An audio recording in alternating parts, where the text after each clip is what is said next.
स्वः तत्सवितुर्वरेण्यं भर्गो देवस्य धीमहि धियो यो नः प्रचोदयात्।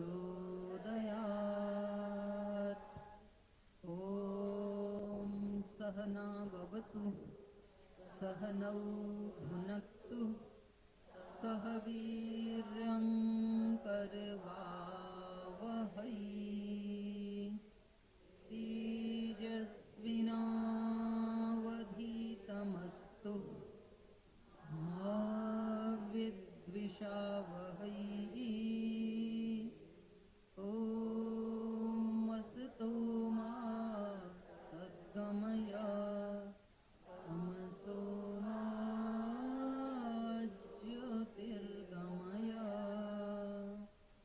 मृत्योर्मा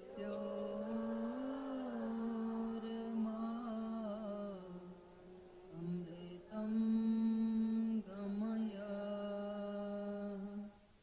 ॐ पावकानः सरस्वती वाजीभिर्वाजिनीवती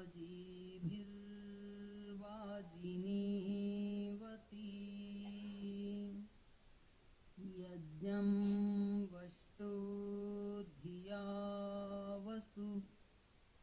ॐ शान्ति शान्ति शान्तिः।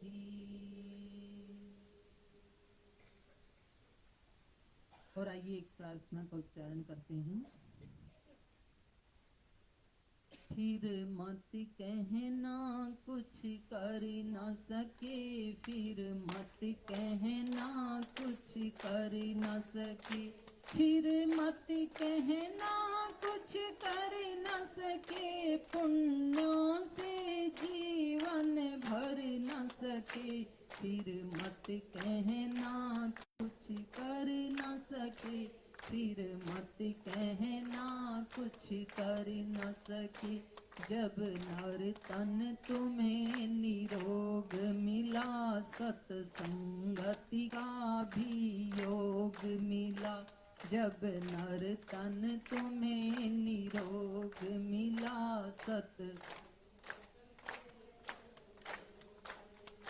फिर भी प्रभु कृपानुभव करके, यदि भव सागर तुम तर न सके, फिर मत कहना कुछ कर न सके, फिर मत कहना कुछ कर न सके, फिर मत कहना कुछ कर न सके, पुण्यों से जीवन भर न सके। फिर मत कहना कुछ कर न सके, फिर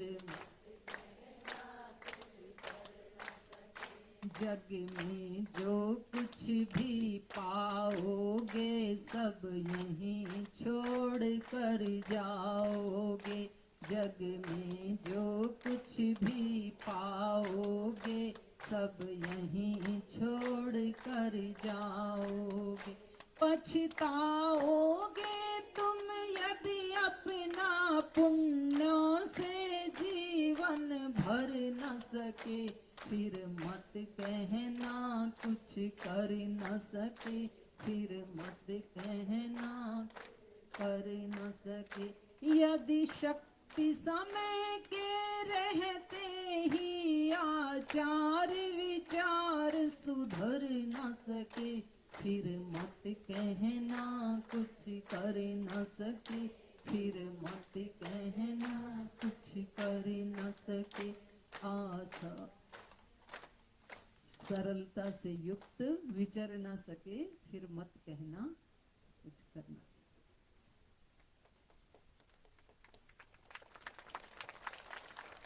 परम श्रद्धेय वंदनीय प्रातः स्मरणीय पूज्य गुरुदेव की पावन सूक्ष्म उपस्थिति को और श्रद्धेय आचार्य श्री की सूक्ष्म उपस्थिति को प्रणाम करते हुए, नमन वंदन करते हुए,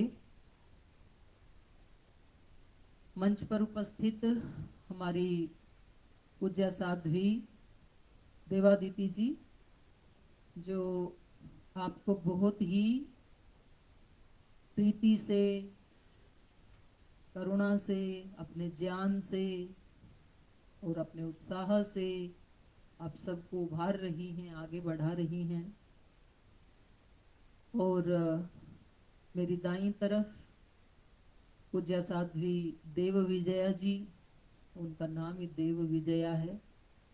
तो वो बहनों को और साथ में भाइयों को, दोनों को आगे बढ़ा रही हैं, पूरे नेपाल में युवा भारत को, हैं, सॉरी युवा नेपाल को मेरे सबकॉन्शियस माइंड में युवा भारत भरा हुआ है ना, इसलिए। तो युवा नेपाल के युवाओं को आगे बढ़ा रही हैं। और हमारी पूज्य साध्वी देव कृपा जी नेपाल का बहुत सुंदर गुरुकुल का आश्रम का संचालन कर रही हैं। छोटे छोटे बच्चों को एक माँ की तरह से उनको पालना, उनको शिक्षा भी देना, दीक्षा भी देना। और मेरे साथ हमारी आदरणीय बहन अर्पिता जी, जो भारत के पूरे संगठन को पीछे रहकर, पर्दे से पीछे रह करके, ऑफिस में रह करके संभालती हैं लाखों बहनों का संगठन। तो इन सभी हमारी पूज्य साध्वी बहनों का भी एक बार जोरदार अभिनंदन। और मेरे पास नाम आया है आदरणीय बहन हीरा अधिकारी जी। हीरा अधिकारी जी कहाँ हैं? तो हीरा जी का भी एक बार जोरदार अभिनंदन। शांता खत्री जी, शांता खत्री जी कहाँ हैं? कहीं सेवा में लगी अभी पीछे। शांता खत्री जी का भी बहुत बहुत अभिनंदन है। और अर्चना जी, अर्चना जी तो पहले से भी लगी ही हुई हैं, अर्चना जी का भी बहुत बहुत अभिनंदन। बहन सरिता जी, शारदा जी, कृष्णा जी, ये भी खड़ी हो जाएंगी, तीनों बहनें, शारदा जी, सरिता जी और कृष्णा जी। तो इनका भी बहुत बहुत अभिनंदन। ये तो सिंबॉलिक मैंने कुछ नाम पूछे थे कि जो वरिष्ठ बहनें हैं उनके नाम मुझे बता दीजिए। इन बहनों के नाम मुख से बाहर निकल गए, होठों से बाहर निकल गए। और जिनके नाम नहीं बोले उनके नाम होठों के अंदर ही हैं। होठों के अंदर नहीं, दिल के अंदर हैं। तो आप सबका दिल से अभिनंदन है जिनके नाम नहीं बोले हैं। सबसे पहले तो भारत में आपका बहुत बहुत स्वागत है। और उसके बाद पतंजलि योगपीठ हरिद्वार में आपका बहुत बहुत अभिनंदन है। और उसके बाद समृद्ध ग्राम में आपका बहुत बहुत अभिनंदन। आपकी कृपा से मैंने भी आज पहली बार समृद्ध ग्राम देखा है, तो इसलिए भी आपका धन्यवाद कि आपने मुझे भी समृद्ध ग्राम दिखा दिया। क्योंकि इतना बड़ा अपना परिवार है, तो सेवाओं में लगे रहते हैं, तो बिना कोई निमित्त बने फिर कई बार हम भी अपना पूरा संस्थान नहीं देख पाते हैं। मेरे को कल पूज्य साध्वी देवादिति जी ने बताया कि दीदी बहनें आई हुई हैं नेपाल से। तो हमने कहा बहनें तो नेपाल क्या, धरती पे कहीं की भी बहनें मिल जाएं, तो बहनों से मुझे बहुत खुशी मिलती है।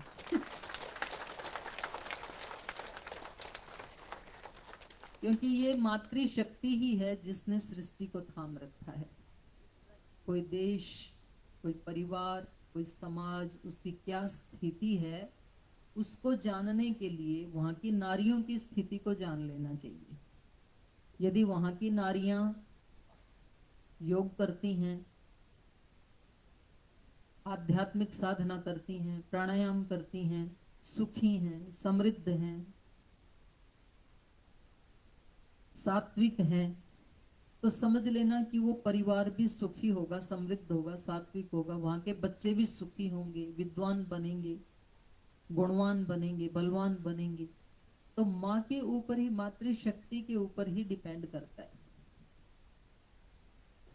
और योग करने वाली योगिनी बहनों में तो इतनी शक्ति होती है कि देखो, आप योग करते हो नेपाल में, और आपका दर्शन करने के लिए मैं दौड़ के आई हूँ पतंजलि योगपीठ हरिद्वार से आपके पास। आपको नहीं आना पड़ता किसी के पास, दूसरे लोग आपका दर्शन करने के लिए आपके पास आते हैं।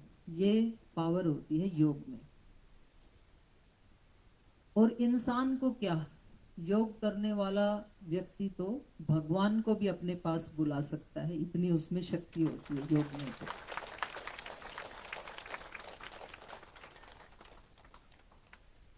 तो आप सभी बहनें कुछ नियमित योग कक्षा चलाती हैं, कुछ कभी कभी चलाती हैं, और कुछ शिविर लगाती हैं, प्रशिक्षण शिविर लगाती हैं, लेकिन आपका मन प्राण आत्मा हमेशा योग में ही तल्लीन रहता है, श्रद्धे गुरुदेव में लगा रहता है, पूज्याचार्य श्री में लगा रहता है, भगवान में लगा रहता है। ये एक बहुत बड़ी बात है। ऐसे व्यक्तियों को धार्मिक कहा जाता है अध्यात्म में। और धर्म को वैदिक संस्कृति में, चाहे वो भारत हो या नेपाल हो, पहले तो अलग थे नहीं, तो भारत में भी और नेपाल में भी, कम से कम इन दो देशों में तो आज भी वैदिक संस्कृति दिखाई देती है। और मैं तो अभी पूज्य गुरुदेव के आशीर्वाद से कुछ कार्यक्रम थे योग के, तो यूरोप के भी कुछ देशों में अभी हमारा जाना हुआ, तो वहां भी मैंने देखा कि केवल वहां रहने वाले भारतीय नहीं, बल्कि वहां उन देशों के जो मूल निवासी हैं वो भी योग को, आयुर्वेद को, इनको प्रश्रय देते हैं, आकर्षित होते हैं उसके प्रति, सात्विक आहार को। कुछ भारत के लोगों ने वहां पर वेजिटेरियन रेस्टोरेंट खोल रखे हैं, क्योंकि वहां तो वेजिटेरियन मिलना बड़ा मुश्किल है। तो हम एक दो में गए, हमने पूछा कि भाई आप दोनों चलाते हो या एक? बोल नहीं जी, प्योर वेजिटेरियन। तो मैंने कहा कितने लोग आते हैं? बोल जी लाइन लगी रहती है पीछे बाहर भी, तो उसमें भारतीय ही आते हैं या यहाँ के लोग भी आते हैं? तो बोले 10% भारतीय होते हैं, 90% गोरे लोग होते हैं। कितनी बड़ी बात है। तो वो लोग भी और बहुत पुरुषार्थ भी करते हैं वैदिक संस्कृति को अपनाने के लिए। तो ये योगियों का जीवन कैसा होता है, हमारे ऋषियों ने बहुत पहले कई कई शब्दों में बताया। गीताकार ने, व्यास ऋषि ने गीता में बताया स्थित प्रज्ञ के लक्षण, भक्त के लक्षण, वो सारा योग का ही वर्णन है। फिर दर्शनों में कणाद ऋषि ने बताया, या तो अभ्युदय निश्रेष सिद्धि सधर्म, धर्म की परिभाषा बताई, जिससे लौकिक उन्नति हो और पारलौकिक उन्नति हो, क्योंकि ऋषि छोटे में, थोड़े में, शॉर्ट में बोलते हैं। फिर नीतिकारों ने 10 लक्षण बता दिए, धृति क्षमा दमोस्तेयम। फिर रामायण में पढ़ते हैं, रामायण का स्वाध्याय करते हैं, तो श्री राम बार बार 5, 10, 20 श्लोक के बाद कोई ऐसा श्लोक आ जाता है जिसमें श्री राम को निमित्त बना करके महर्षि वाल्मीकि जी ने धर्म को सर्वोपरि माना है। वो कहते हैं हमारे लिए धर्म सबसे बड़ा है। और स्वयं धर्म शब्द का अर्थ भी यही है कि जो हम सबको धारण कर रहा है, इस सृष्टि को धारण कर रहा है, मानवता को जिसने धारण किया है, उसका नाम धर्म है। और योगी भी धार्मिक होता है। और इसको किसी संस्कृत के कवि ने बोल दिया कि योगी का परिवार कैसा होता है। कैसा होता है योगी का परिवार? धैर्यं यस्य पिता क्षमा च जननी शान्तिश्चिरं गेहिनी सत्यं मित्रमिदं दया च भगिनी भ्राता मनः संयमः शय्या भूमितलं दिशोऽपि वसनं ज्ञानामृतं भोजनम् हीति यस्य कुटुम्बिनो वद वद सखे कस्मात् भयं योगिनः कस्मात् भयं योगिनः।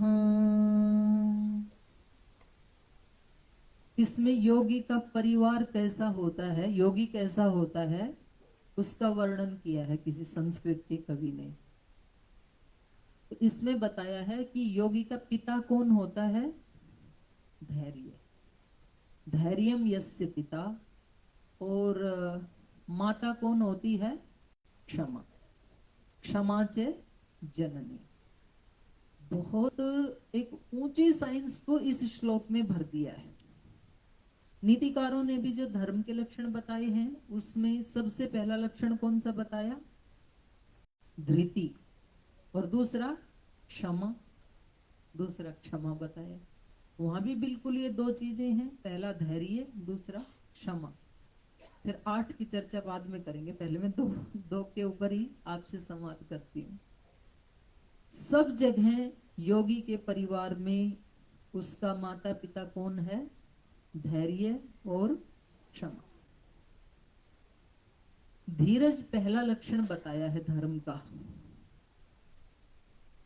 क्यों बताया, क्योंकि जिन लोगों ने धर्म को समझा और धर्म को जिया और धर्म को जाना, उन्होंने अपने जीवन में देखा कि व्यक्ति के जीवन में कदम कदम पे द्वंद्व आते हैं।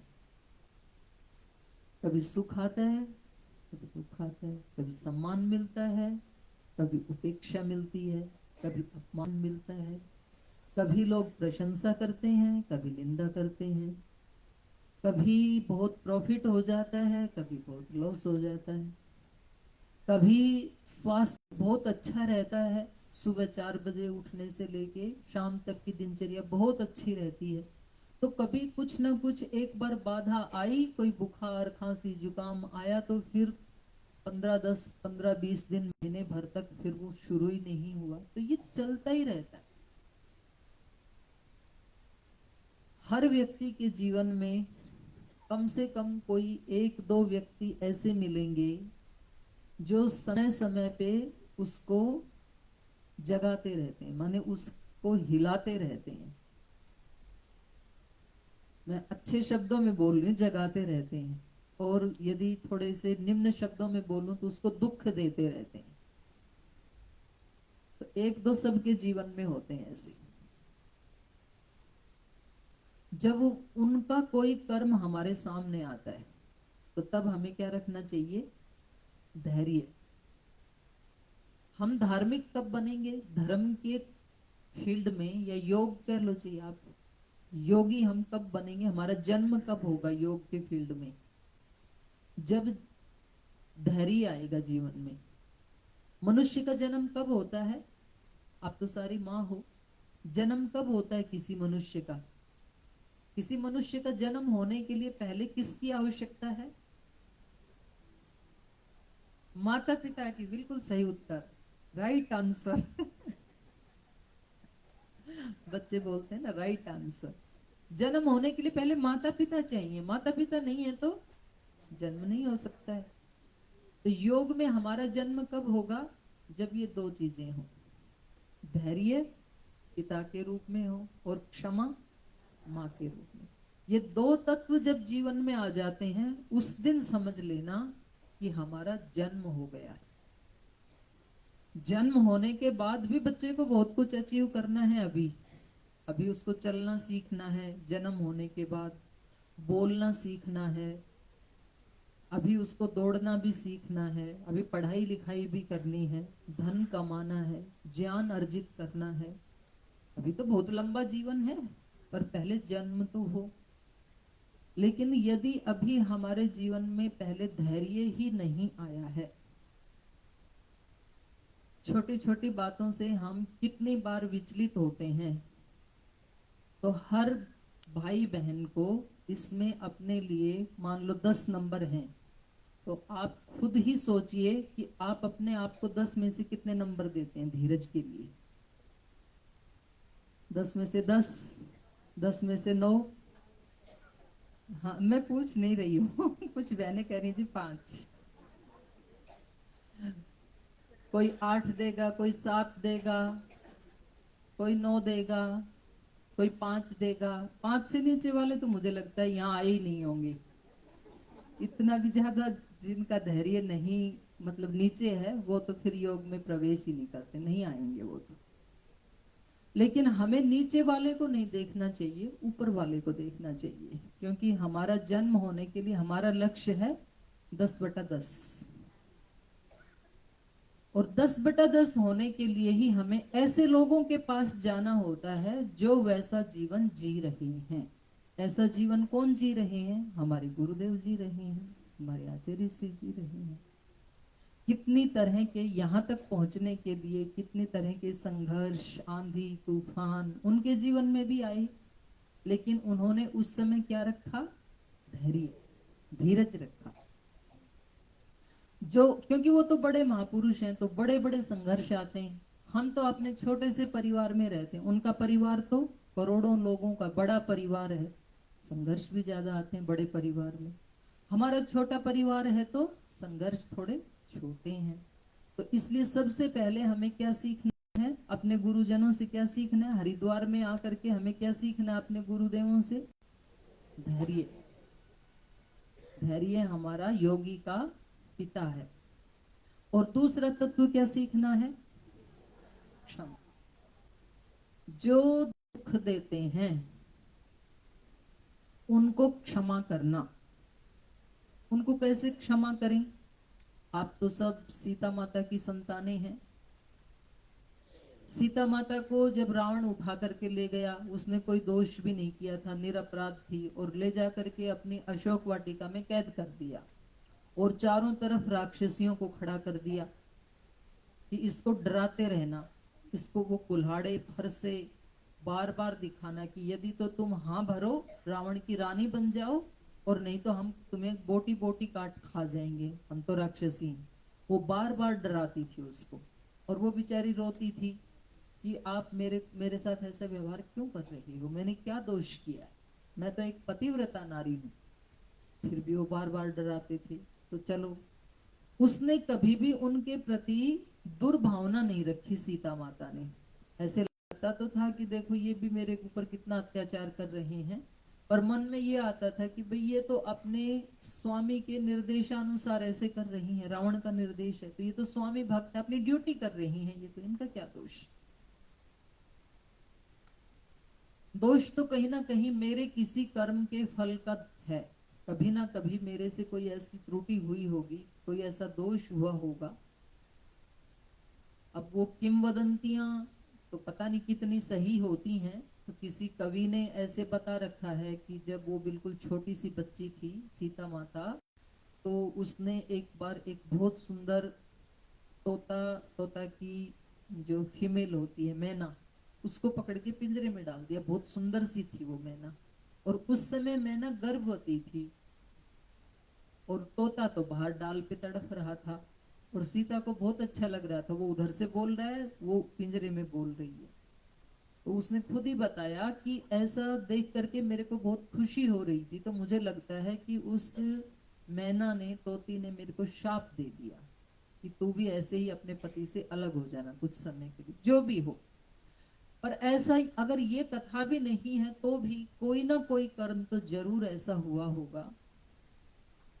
अच्छा ये बताओ, मनुष्य जैसा कर्म करता है वैसा उसको फल मिलता है।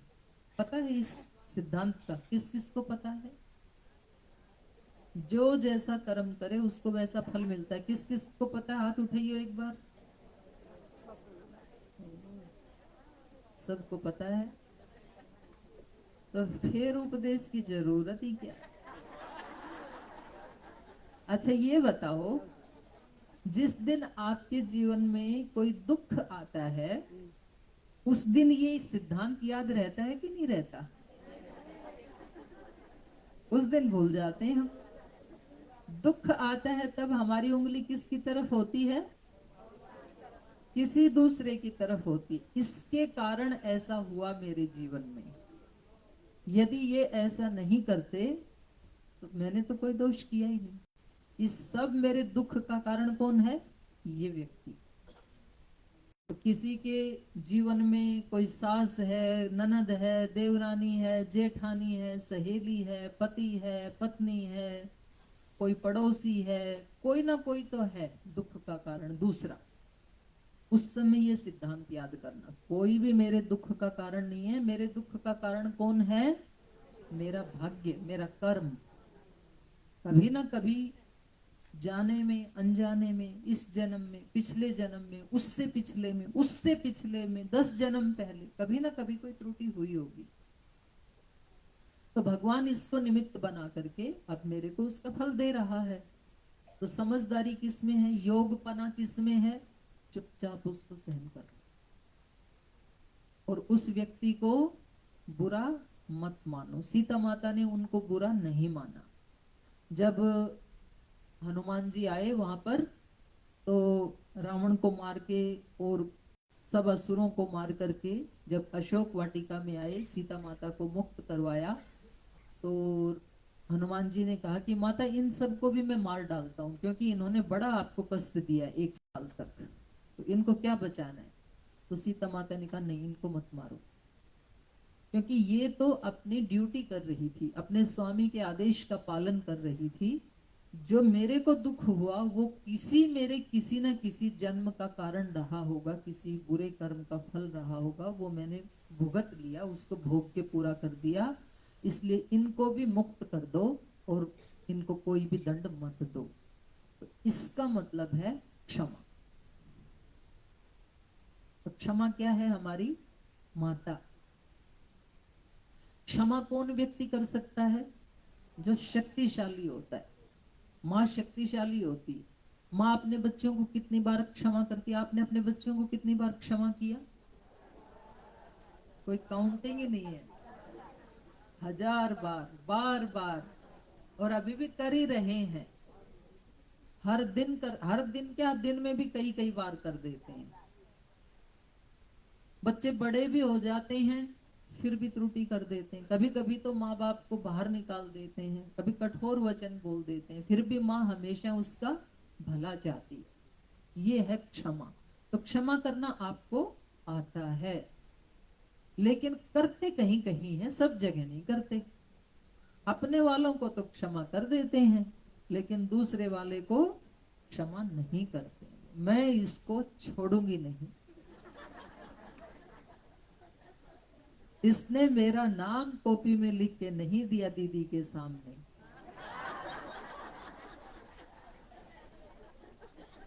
जब मंच पे जाना था स्वामी जी से, आचार्य जी से आशीर्वाद लेने के लिए, इसने मुझे मंच पे नहीं बुलाया। इसको मैं छोड़ने वाली।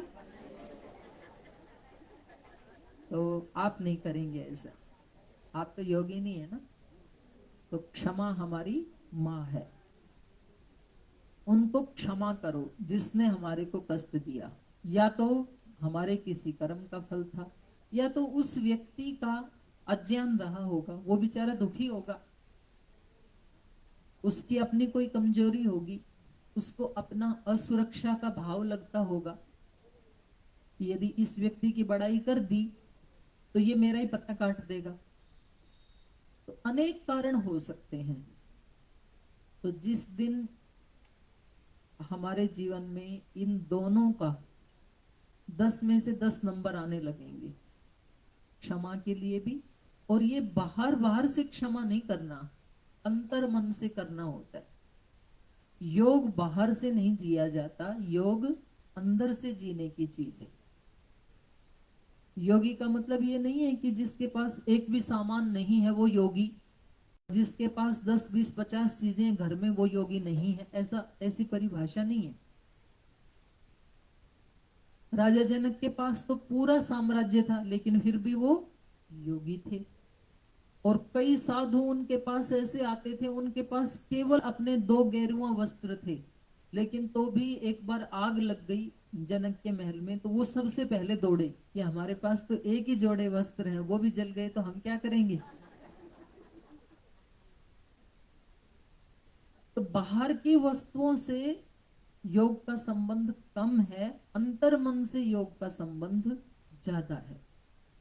आप दूसरे लोगों की बजाय कितना धैर्य रख पाते हैं प्रतिकूल परिस्थिति में। मुझे तो ऐसे लगता है, देखो, यदि जीवन में आप बहुत सुखी हैं तो भी योग करो, भगवान का धन्यवाद करने के लिए योग करो और दूसरों को योग करवाओ कि भगवान तेरी कृपा है, मेरा शरीर अच्छा, मेरा दिल दिमाग अच्छा, मेरे प्राण अच्छे, मेरी वाणी अच्छी, तो इससे मैं आप सेवा में लगाऊंगी।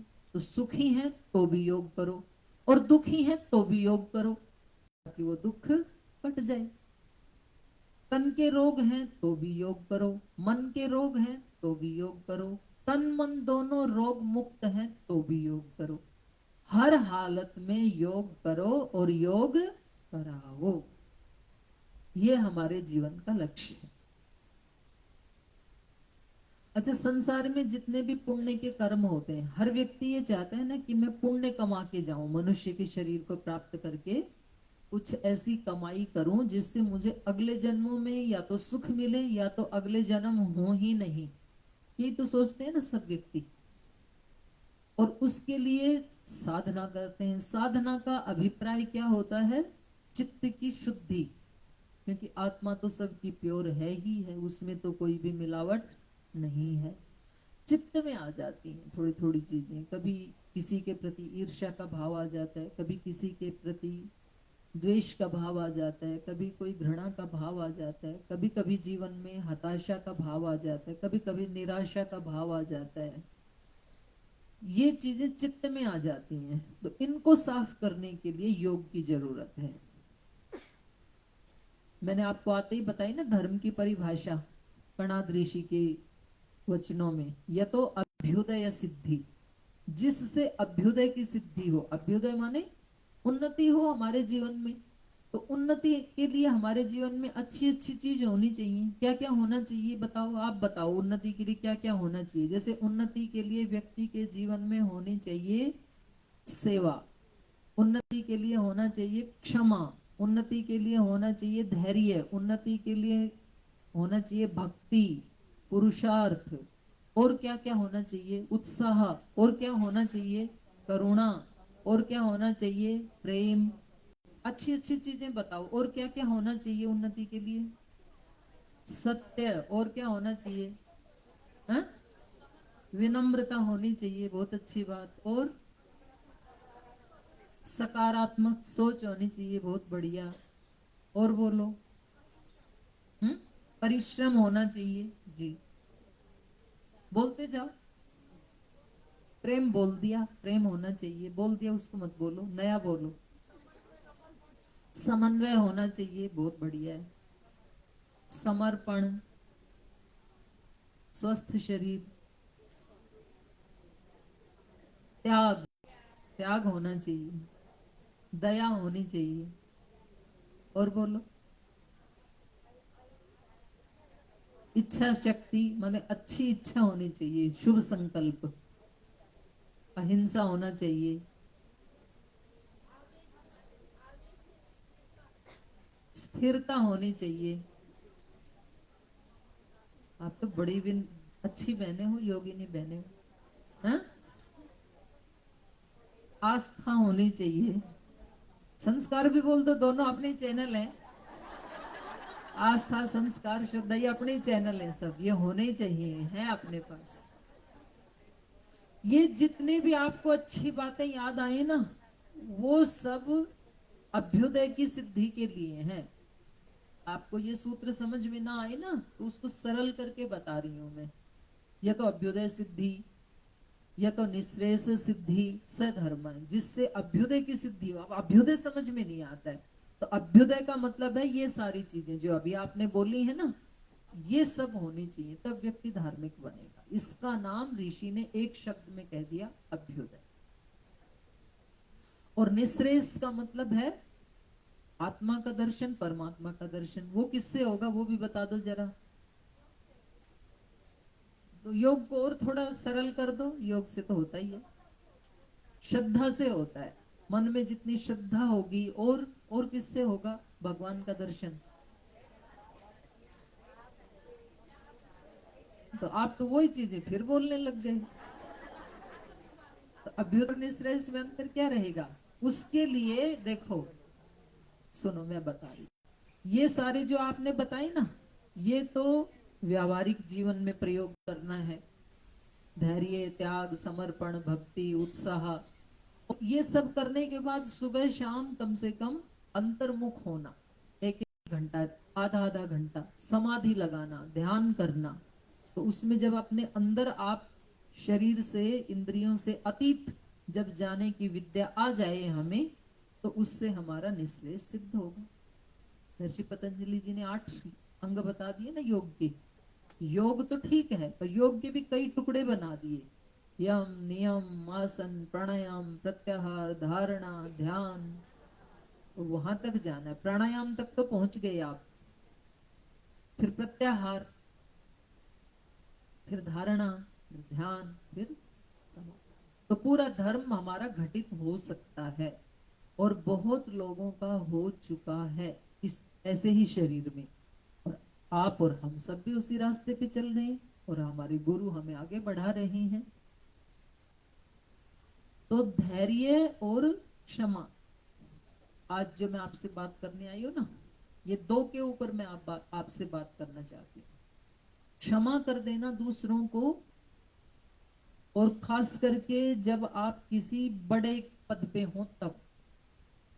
क्योंकि कुछ कवियों ने बताया है, क्षमा बड़न को चाहिए, छोटन का उत्पात। हिंदी में है एक श्लोक। बड़े लोग हैं उनको छोटे लोगों को क्षमा कर देना चाहिए। जैसे आप बड़ी हैं, घर में माँ हैं, तो आप अपने बच्चों को, अपने बेटे को, बहू को, पोता पोती को, सबको क्षमा कर देते हैं। और बड़ा मानने में, क्षमा करने के लिए तो आप अपने बराबर वालों से भी अपने आप को बड़ा मान सकते हैं, कोई दिक्कत नहीं है कि मैं बड़ी हूं तो मैं इनको क्षमा कर देती हूँ। लेकिन यदि आप घर में छोटे हैं तो उत्पात मत मचाना। ये वहां दीदी ने बताया था, क्षमा बड़न को चाहिए, और तो छोटों को क्या करना चाहिए? वो जो उत्पात करना चाहिए, उत्पात वाला काम मत करना। तो ये योगी का परिवार, जिस श्लोक से मैंने शुरू किया, धैर्यम यस्य पिता क्षमा च जननी शांतिश्चिरम गेहिनी। योगी की पत्नी कौन होती है? चिरम शांति, लगातार शांति बनी रहे। हमारा मन मर्जी का काम होता है तब तो शांति बनी रहती, हम शांत हो जाते हैं, और मन मर्जी का ना हो तब अशांति।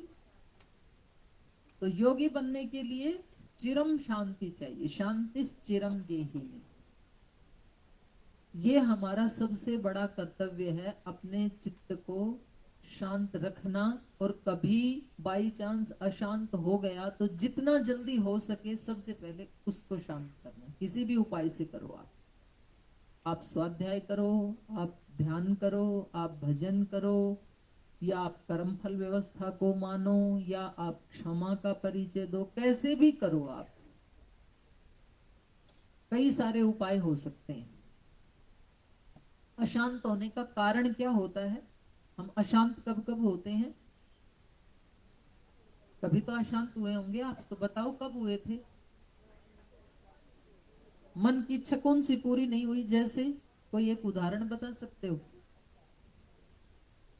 आप ये बताओ, आपको कौन सी सब्जी पसंद नहीं है? कोई सब्जी जो आपको पसंद ना हो? सब पसंद है। अच्छा, कुछ बैंगन और लौकी का नाम ले रही हैं, और यहाँ पर आपको लगातार 2 दिन बैंगन और लौकी ही मिले, तो मन क्या होगा? अशांत, शांति नहीं रहेगी ना फिर। और कोई उदाहरण देख लो जिससे आप अशांत होते हैं। बच्चे कहना नहीं मानते तब अशांति होती है। बच्चे जब पढ़ते नहीं है तब अशांति होती है कि ये पढ़ते क्यों नहीं है, हम पढ़ाना चाहते हैं। हाँ, डांट लगानी पड़ती है। डांट लगा दो तो कोई बात नहीं, अशांत नहीं होना। हाँ, मोबाइल ज्यादा देखते हैं बच्चे, ये बात बिल्कुल सही है आपकी। तो बच्चे जो दुखी हैं सो हैं, बच्चों की माताएं उससे ज्यादा दुखी हैं।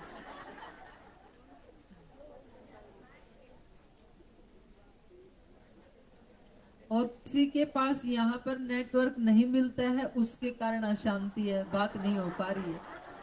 किसी के पास सिम नहीं है भारत की, उससे अशांति हो रही है। तो आपको तो अच्छे से हिंदी समझ में आ रही है, पूरी समझ आ रही है आपको तो जब अशांति है ना हमारे पास, तो अब आपके पास दो ऑप्शन है। एक तो जिस कारण से मन अशांत हुआ है उस चीज को प्राप्त करना। यहाँ पर पूज्य साध्वी जी को कह करके, पूज्य साध्वी देवादिति जी और देवीजय जी को कह करके यहाँ पर वाईफाई लगवाना, तो मन शांत हो जाएगा। एक उपाय तो ये है मेरे जाने के बाद लिख के मत देना डिमांड, दीदी भी बोल के गई थोड़ा वाईफाई लगवा दो ना 2 दिन। ये ये तो एक उपाय है। और दूसरा उपाय ये है कि ऐसी ऐसी प्रतिकूलता तो जीवन में आती ही रहेंगी, और हम यहाँ योग के सेंटर में आए हुए हैं, और यदि आज हमने अपनी इस इच्छा को जीत लिया तो हम सदा सदा अपनी इच्छाओं के मालिक बन जाएंगे। ये दूसरा उपाय है। पहला टेम्परेरी है, दूसरा स्थायी है। वो इस जन्म में भी आपके काम आएगा, अगले जन्म में भी काम आएगा। तो यदि आपको पक्का इलाज करना हो, तब तो आप अपने मन को वश में करना, अपनी इच्छा को वश में करना। आप कहना कि मेरी सबसे प्रथम प्रायोरिटी है अपने मन को शांत रखना किसी भी परिस्थिति में। अनुकूलता में तो सबका शांत रहता ही है, उसमें तो कुछ भी नहीं करना पड़ता। थोड़ी प्रतिकूलता आती, थोड़ा सा हिलने लगता है मन। तो इस शांति को कैसे बनाना है? चिरम शांतिस चिरम गेहिनी सत्यम मित्रम इदम। मित्र कौन है? सबसे अच्छा मित्र क्यों कौन है? सत्य। यदि आपका विचार सत्य से युक्त है, सत्य का मतलब भगवान, सत्य का मतलब धर्म, सत्य का मतलब शाश्वत तत्व, वो है सत्य। वो हमारा सबसे अच्छा मित्र है, क्योंकि सत्य का मतलब जो कभी, जिसका विनाश नहीं होता, अविनाशी, उसको मित्र बनाओ। वो कभी भी धोखा नहीं देगा, कभी भी साथ नहीं छोड़ेगा। सत्यम मित्रम इदम। एक उपवास करते हैं ना, सत्यनारायण का उपवास करते हैं, नेपाल में करते हैं, भारत में भी करते हैं। सत्य का मतलब नारायण, नारायण का मतलब क्या है? सत्य। दोनों एक ही हैं, सत्य और नारायण। तो यदि हमारे जीवन में सत्य है, हमारे जीवन में धर्म है, हमारे जीवन में गुरु है, हमारे जीवन में वेद है, हमारे जीवन में सेवा है, तो आप निश्चिंत रहें, कितने भी झंझावात आए, कभी आपका बाल भी बांका होने वाला नहीं है।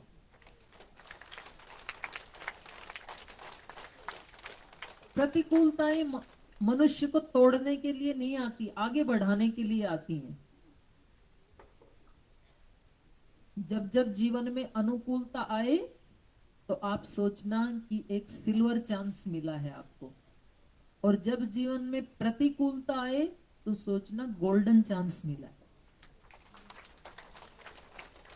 No pain no gain. जब तक आदमी को कोई प्रतिकूलता नहीं आती, आगे नहीं बढ़ता है। इसलिए जब जब भी प्रतिकूलता आए ना, बस इतना सोच लेना, ये जरूर मेरे को आगे बढ़ाने के लिए आई है, और आप आगे बढ़ोगे। बस ऐसा सोचते ही आगे बढ़ोगे आप।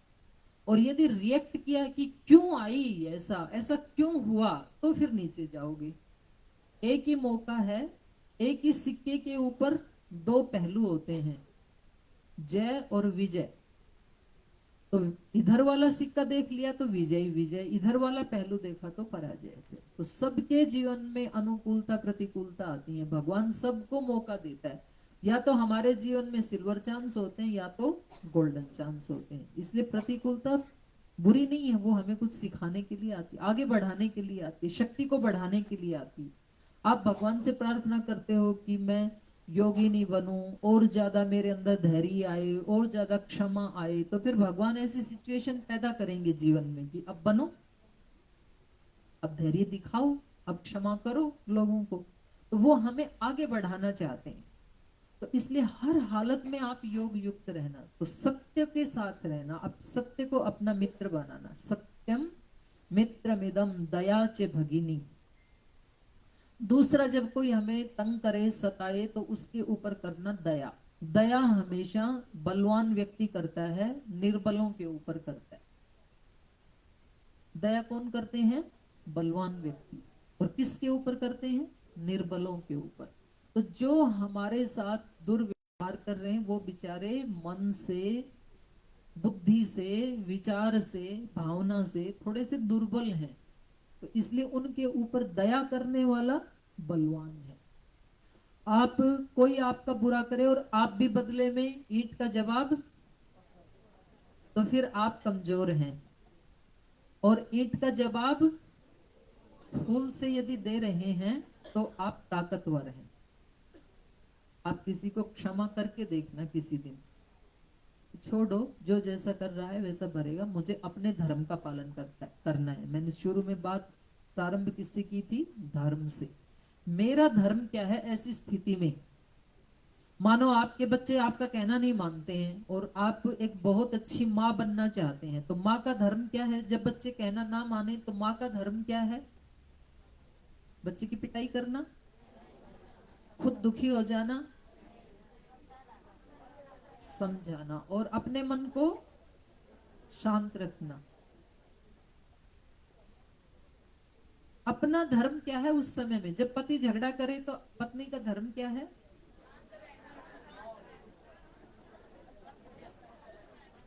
बड़ी बोलते आप तो क्या भाषण देने आए, दुखती दुखती रग पकड़ रहे हो। ये ढूंढना पड़ेगा हमारे को कि इस समय मेरा धर्म क्या है। जब मेरे सामने कुछ विपरीत परिस्थिति है, इसमें मेरा धर्म क्या है, मुझे क्या करना है? यदि तो मैंने उनके अकॉर्डिंग ही उसका उत्तर दिया तो फिर तो मैं भी नीचे चली गई, क्योंकि दूसरा तो पहले ही खड्डे में पड़ा हुआ था और वो ऊपर हाथ कर करके मेरे को गिराना चाह रहा था और मैंने भी अपना हाथ थमा दिया कि ये लो, तो क्या करेगा वो? नीचे ही डालेगा अब दोनों खड्डे में। और दूसरा ये हो सकता है कि मैं अपने को मजबूत बनाऊं और अपना हाथ एक ऊपर बलवान को पकड़ा दूं, तो फिर उसको भी खड्डे में से निकाल लाऊं। ये काम है योग का।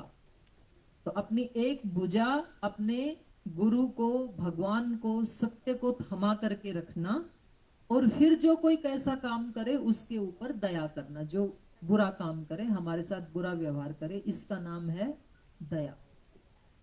सत्यम मित्रमिदम दया च भगिनी, भ्राता मनः संयम।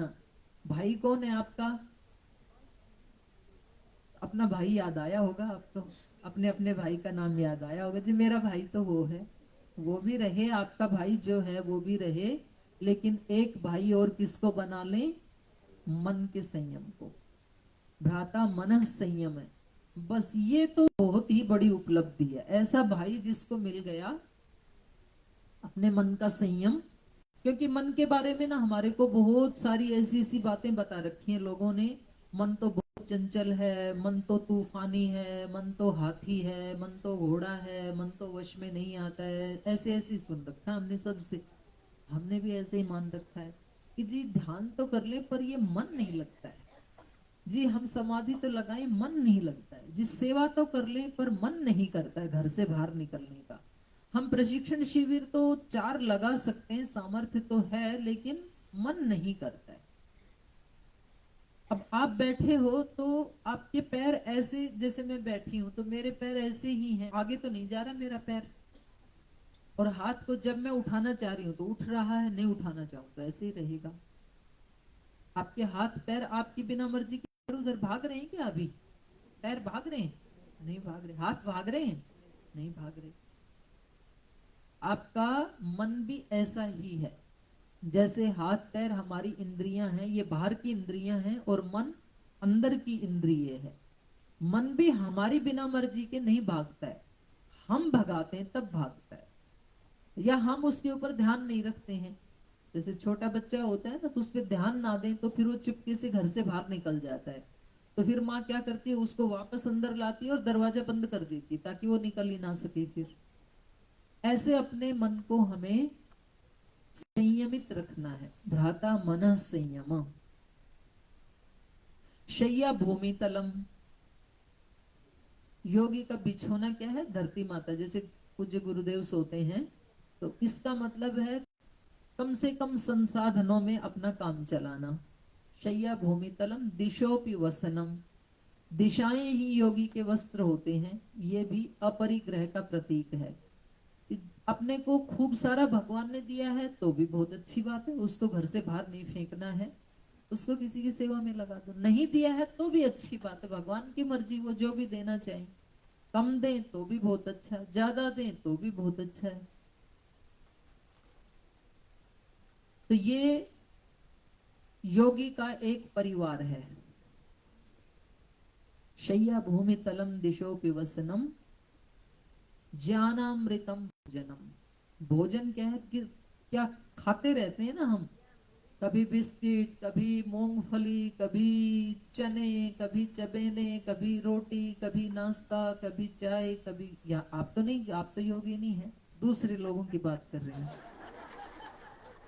इसका मतलब जरूर आपने झोले में कुछ ना कुछ रखा होगा। आपकी हंसी बता रही है। खाजा,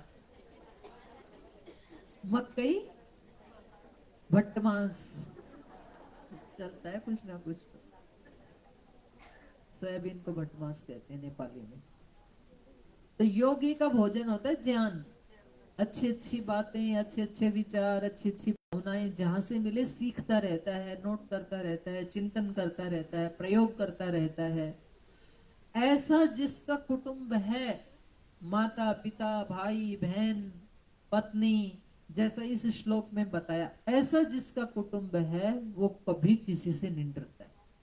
हेते यस्य कुटुंबिनो वद सके कस्मात् भयम योगी न, योगी को किसी से भय नहीं लगता है। और योगी के अलावा जो भोगी हैं उनको हमेशा भय लगा रहता है। कभी तो परिवार वालों का भय, कभी पड़ोसियों का भय, कभी आतंकवादियों का भय, कभी निर्धनता का भय, कभी बुढ़ापे का भय, बुढ़ापा आ रहा है, कभी अपना मित्र बिछुड़ ना जाए उसका भय, कभी कोई अपमान ना हो जाए उसका भय, कभी धन में लॉस ना हो जाए, भय ही भय है जीवन में। लेकिन योगी के जीवन में निर्भयता ही निर्भयता, उसको कहीं कोई भय नहीं लगता। क्यों नहीं लगता?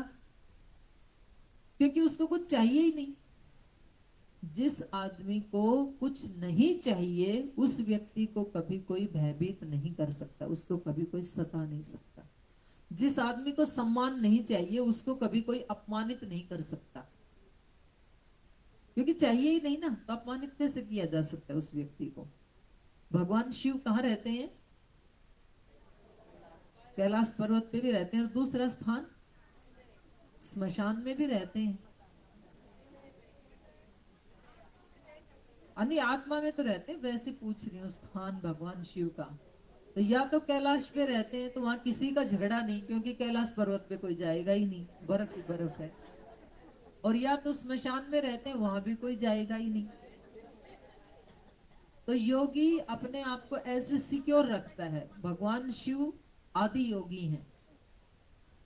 योगी को जैसे किसी सभा में गया है तो अपने नीचे बैठ जाओ, अब वहां से कौन उठाएगा? यदि मंच पे बैठ गए, कुर्सी पे बैठ गए, तो दूसरा आके कहेगा नहीं यहाँ आपकी जगह नहीं है, आप थोड़ा पीछे बैठो, तो फिर वो अपमान हो जाएगा और ये व्यक्ति दुखी हो जाएगा। लेकिन पहले ही जो जमीन पे बैठा है उसको कौन हटा सकता है?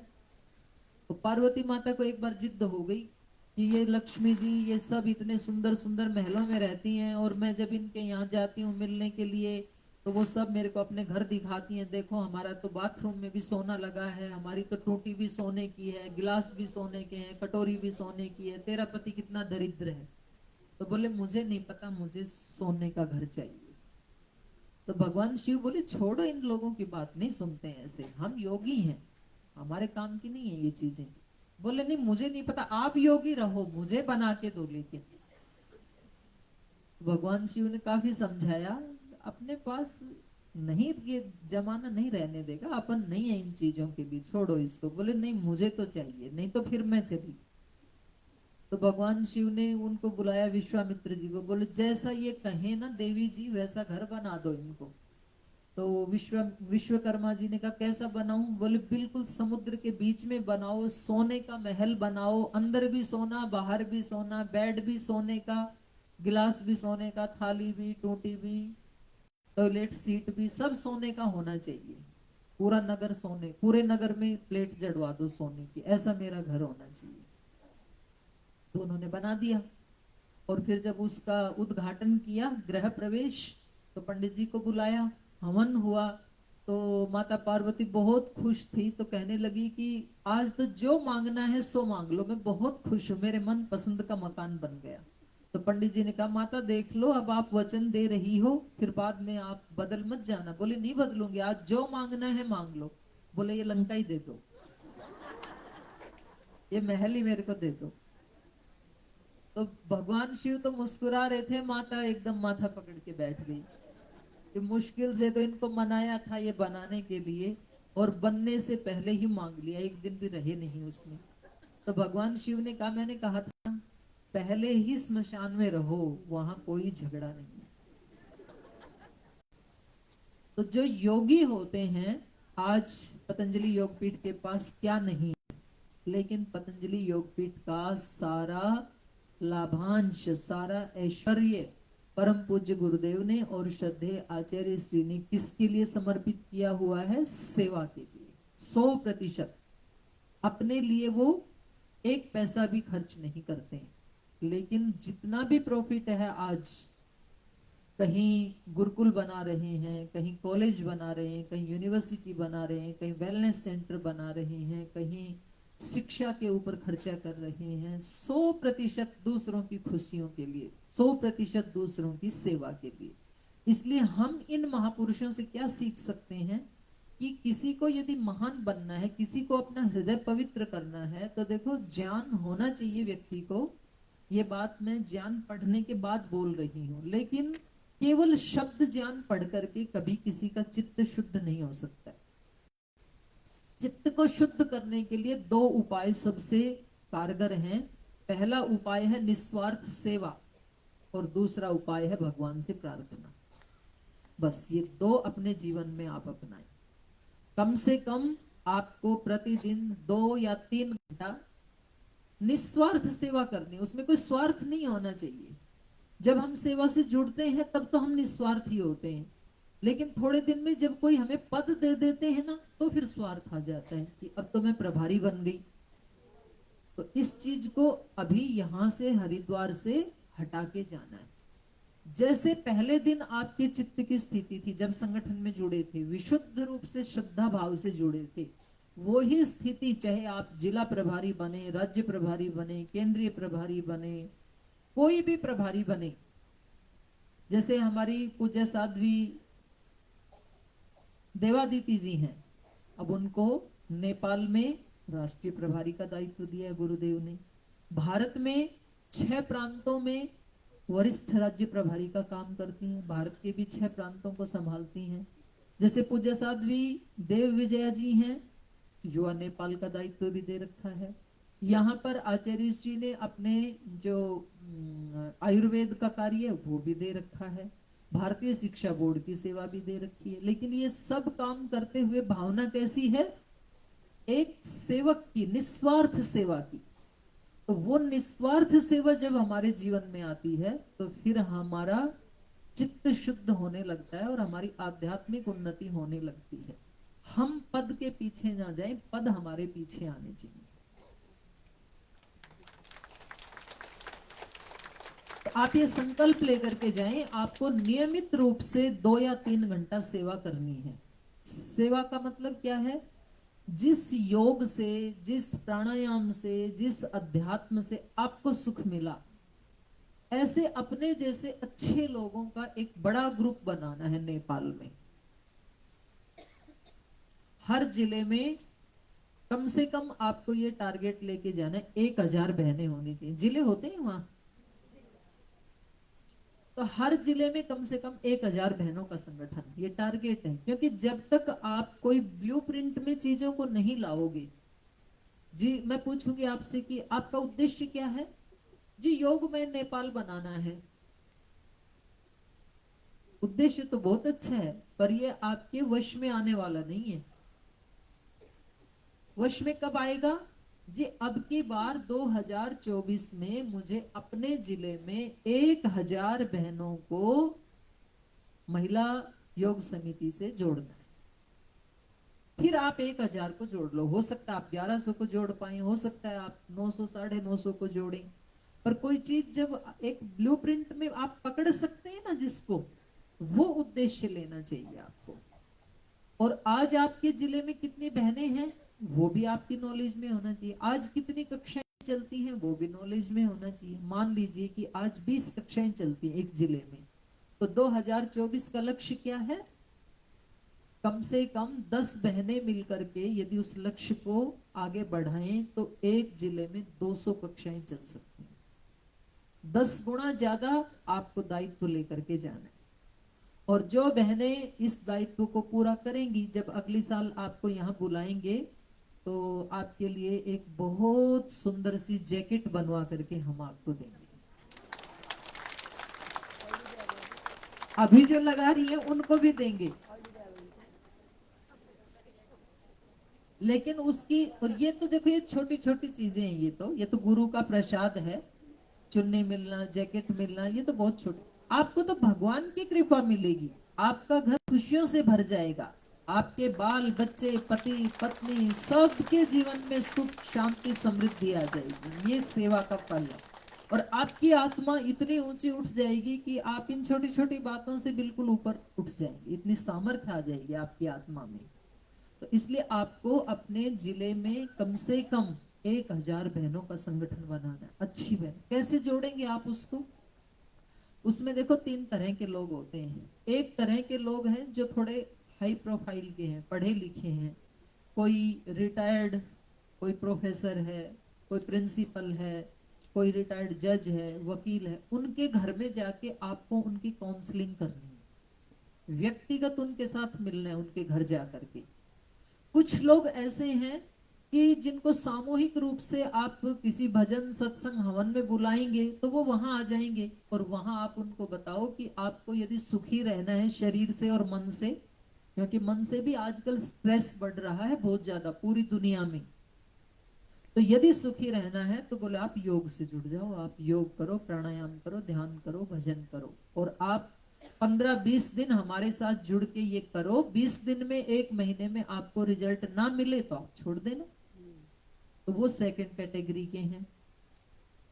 और एक थर्ड कैटेगरी के हैं जो बेचारे बहुत सामान्य व्यक्ति होते हैं, तो उनके पास भी आपको जाना पड़ेगा। 2 के पास तो आपको जाना पड़ेगा, जो बेचारे लेबर हैं, जिनके पास जो हैंड टू माउथ रहते हैं, जितना आज कमाया उतना खा लिया, तो उनको कहाँ योग सूझता है, लेकिन वो भी बीमार होते हैं।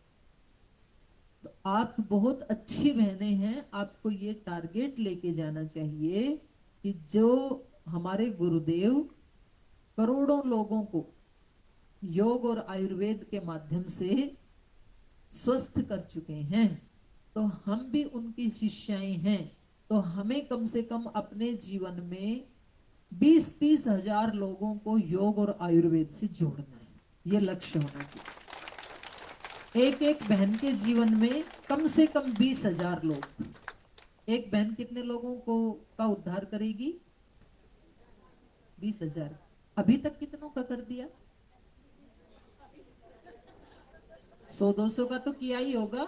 100-200 500 800 1000 2000 5000, अपना अपना सबका अलग अलग है। कुछ तो 8 10 15 साल से जुड़े हुए हैं, उनका थोड़ा ज्यादा हो गया, कुछ नए नए जुड़े हैं। ये कोई मैटर नहीं है, पर अपने जीवन में आपके पुण्य के लिए देखो, ये ऋषियों की भी भक्ति है, ये गुरु भक्ति भी है, ये राष्ट्र भक्ति भी है, ये नेपाल की भी सेवा है, ये भगवान की भी सेवा है, ये मानवता की भी सेवा है। सारी सेवाएं योग में आकर के एकत्रित हो जाती हैं। एक ही साधे सब सधे। एक योग को आपने साध लिया तो सबसे पहले आपका खुद का शरीर स्वस्थ रहेगा, रोगों में आपके पैसे नहीं लगेंगे। आपका परिवार स्वस्थ रहेगा, क्योंकि जब माँ स्वस्थ होती है तो वो सारे परिवार को उबार लेती है। परिवार का पैसा बच गया। फिर आपका समाज, जब आप उनकी सेवा करोगे तो आपको सर आंखों पे उठा लेगा। आज श्रद्धेय गुरुदेव और आचार्य जी को भारत ही नहीं पूरा विश्व श्रद्धा से नमन कर रहा है। तो क्यों कर रहा है? क्योंकि उन्होंने सेवा की है करोड़ों लोगों की। तो आप जब सेवा करेंगे तो नेपाल में आपको भी बहुत सुयश मिलेगा, आपको भी लोग सर आंखों पे उठा लेंगे और फिर आपकी आत्मा को तृप्ति मिलेगी कि मैंने अपने जीवन में, आप गर्व से कह पाएंगी 1-2 साल के बाद कि मैंने अपने जीवन में 20,000 भाई बहनों के जीवन को भोग से हटा करके योग के रास्ते पे जोड़ दिया। कितनी तृप्ति मिलेगी आपको? मिलेगी नहीं मिलेगी? तो आपने ऐसे ताली तो बजाई नहीं, बजानी चाहिए। तो एक एक बहन कितने लोगों की सेवा करेगी, कितने लोगों को योग से जोड़ेंगी? एक एक बहन अपने जीवन में कितने लोगों को योग और आयुर्वेद से जोड़ेंगी? बोलो, एक साथ आवाज आनी चाहिए। कितने लोगों को? और जोर से बोलो, एक साथ मिलके बोलो। अपने जीवन में कितने लोगों का उद्धार करेंगे? कितने लोगों को योग से जोड़ोगे? 20,000 ही बोलना है सबको, एक साथ बोलना है। और ठीक है, लाख बाद में बोलना, कुछ 20 लाख बोल रहे हैं। शांत हो जाओ, अब मेरे साथ बोलना है। मैं बोलूंगी कितने लोगों को जोड़ना है तो आपको बोलना है 20,000 और सबको बोलना है, क्योंकि मेरे को पीछे तक भी दिखाई दे रहे हैं सबके मुख। तो एक एक बहन को अपने जीवन में कितने लोगों की सेवा करनी है? 20,000। कितने लोगों को योग से जोड़ना है? 20,000। कितने लोगों को आयुर्वेद से जोड़ना है? 20,000। कितने लोगों को धर्म से जोड़ना है? 20,000। कितने लोगों को रोगों से बचाना है? चलो ताली बजाओ अपने लिए। कितना अच्छा लक्ष्य है ये। बोलने से कितना सुख मिल रहा है, करेंगे तो कई गुना ज्यादा सुख मिलेगा। तो आज मैंने आपको 2 बातें बताई हैं। एक तो हमारा जन्म होना चाहिए पहले। जन्म कब होगा? जब माता पिता होंगे। तो योग में माता पिता कौन है? धैर्य और क्षमा। इन 2 चीजों का अभ्यास करना ताकि हमारा धर्म में जन्म हो जाए। और जन्म होने के बाद फिर अपने गुरुओं के आशीर्वाद से बहुत बड़े धार्मिक योगिनी बहनें आप बनना। नेपाल से आपकी सेवाओं की सुगंध भारत में हमारे तक भी आए तो हमें बहुत खुशी होगी। और हम उस दिन का इंतजार करेंगे जब आप कहोगे कि जी जितना आपने बताया था उतना हम करके आ गए हैं। तो बस मैं तो यही अपनी शुभकामनाएं आपको प्रेषित करने के लिए आई थी। बाकी 4-5 दिन से और वैसे भी निरंतर प्रतिदिन पूज्य साध्वी देवादिति जी और पूज्य साध्वी देव विजया जी, पूज्य साध्वी देव कृपा जी, पूज्य गुरुदेव श्रद्धेय आचार्य जी जैसे अपने बड़े लोगों ने अपने को बताया और बता रहे हैं, बस वैसे वैसे करते रहना और पता ही नहीं चलेगा कि जीवन आपका कब महान बन गया। तो आप ऐसी ही महान योगिनी बहनें बने और पूरा नेपाल ऐसे ही योगियों का देश बने, योगिनियों का देश बने। ऐसी मेरी आपके लिए शुभकामना भी है और मेरी खुद की